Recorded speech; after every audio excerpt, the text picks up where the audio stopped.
Hi, in today's video, let us discuss today's news in sociological perspective and let us revise some sociological concepts. The first article, author discusses about a social security code devised by Parliament in September 2020. Before going into the article, let us revise some sociological concepts. Karl Marx updated Hegel's concept of dialectics and he attributed dialectics to material things. He says possession of means of production divides society into two classes, that is haves and have nots. Owners of means of production comprise have class, and they exploit the producers. This exploitation, this ownership of means of production acts as thesis, and antithesis will be in the form of revolution to this thesis. And synthesis, he says, as Karl Marx opines, comes in the form of socialism. But as Max Weber suggested, not every exploitation leads to class conflict or revolution. He says the response may be in some less aggravated forms like protesting, grumbling, or destroying manufacturing capacity, etc. As Weber rightly said, revolution never happened, and we arrived at some synthesis situation through antithesis like protesting or putting forward their grievances, etc. That synthetic situation today is we have provided some social security benefits to workers and hiked their wages and also given some share in the profits to workers. But all this happened in industrial setup, in formal to formal workers, but not to informal workers so far.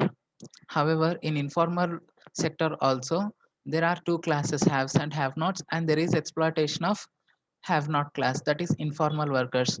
So, to avoid class conflict or to avoid alienation, we have to provide some security benefits, social security benefits to them also, and arrive at a situation of synthesis that arriving at a situation of synthesis by providing social security to informal workers we have done in September 2020 through social security code.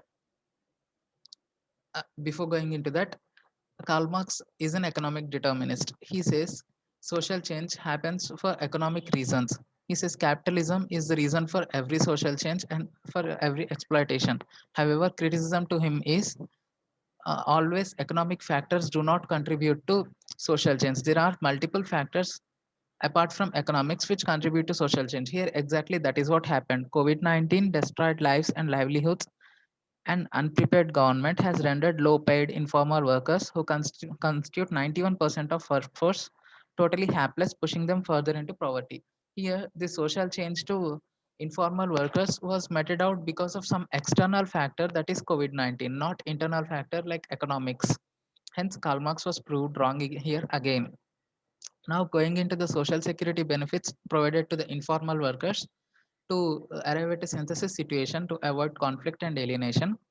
Here, the author says though Parliament devised Social Security Code in September 2020, it has largely been inadequate. And the reasons he gives here is Social Security Code 2020 amalgamates and rationalizes the provision of eight existing central labor laws. Of these acts, Employees Provident Fund, Employee State Insurance, Maternity Benefit, Gratuity are entirely for organized sector workers. This has remained so even in the new scheme of things. That means these essential benefits have hitherto been to formal workers.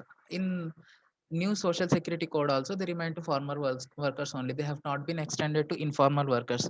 The second shortcoming he mentions is to avail social security an informal worker must register herself on the specified online portal to be developed by the central government. Here this is again a shortcoming. The third shortcoming he says is among informal workers regarding there is lack of awareness among informal workers regarding social security schemes. Here this again act as an impediment to impediment for their inclusion into the society. Uh, Hence the author says there are three impediments mainly which comes in the way of their social inclusion. These must be avoided and the solution must be meted out properly. Here, if we look into the third point, there is an awful lack of awareness among informal workers regarding social security schemes. Why this lack of awareness is, see, in industrial setup, the working class are class in itself and class for itself, both. They know they comprise of a class that is deprived class, and they themselves know that each other fellow being is comprised of the same situation. So meted out the same situation. So they are both class in itself and class for itself. Hence, some kind of solidarity was existing between them to organize themselves, to mobilize themselves to protest against the depriving class. However, in informal sector, we have never seen such protests against the government. We have never seen any detent. All the crisis meted out to informal workers were being borne by them silently, without any protest, without any agitation anywhere.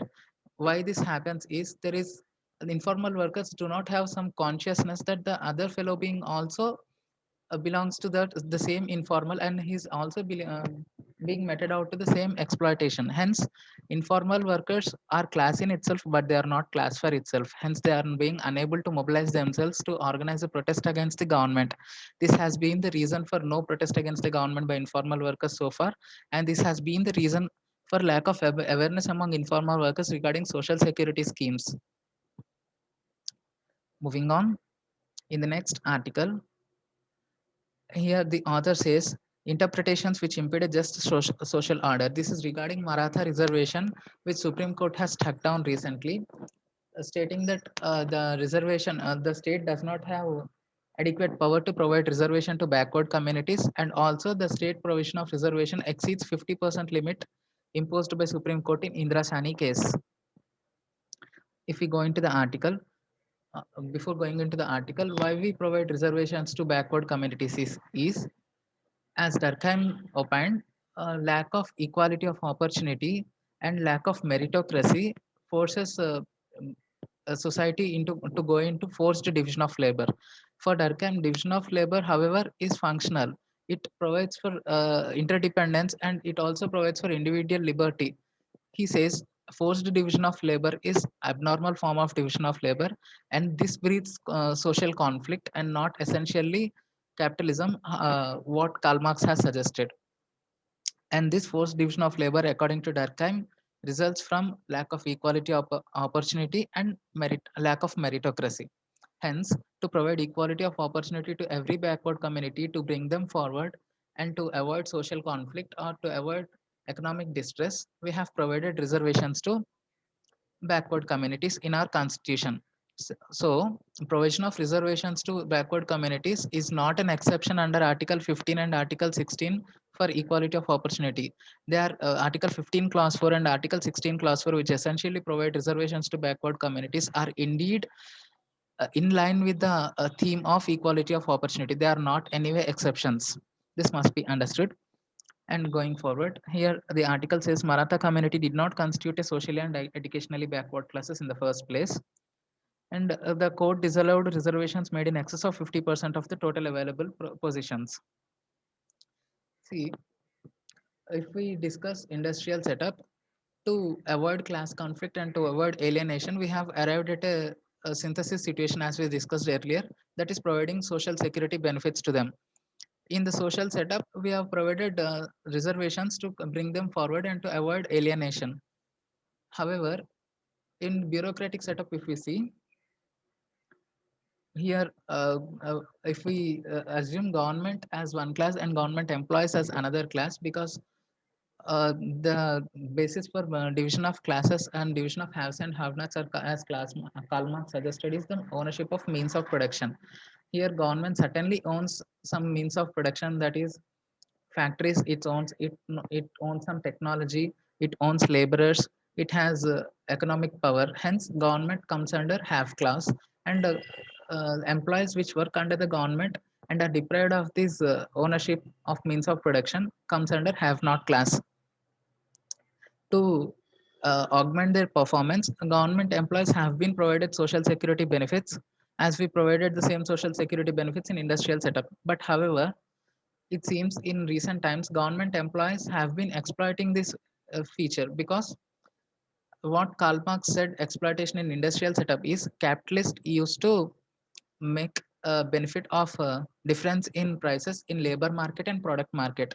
Capitalists buy labor for cheap prices in labor market, make them products out of them, and sell the very product made by labor in the product market for higher prices. This Karl Marx says is exploitation of labor.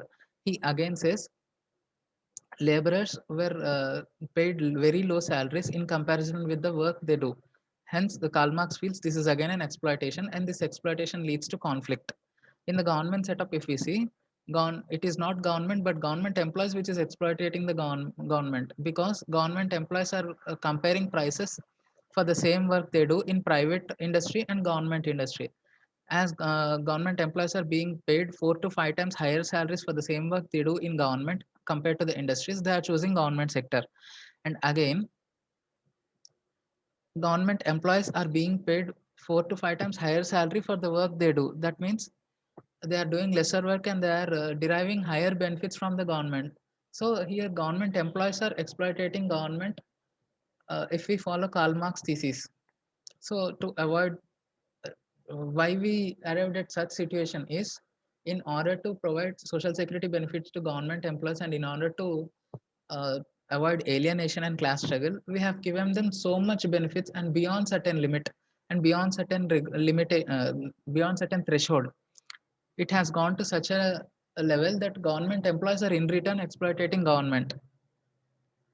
This kind of situation must be avoided in social setup where we are giving reservations to backward communities to bring them on par with well-off communities.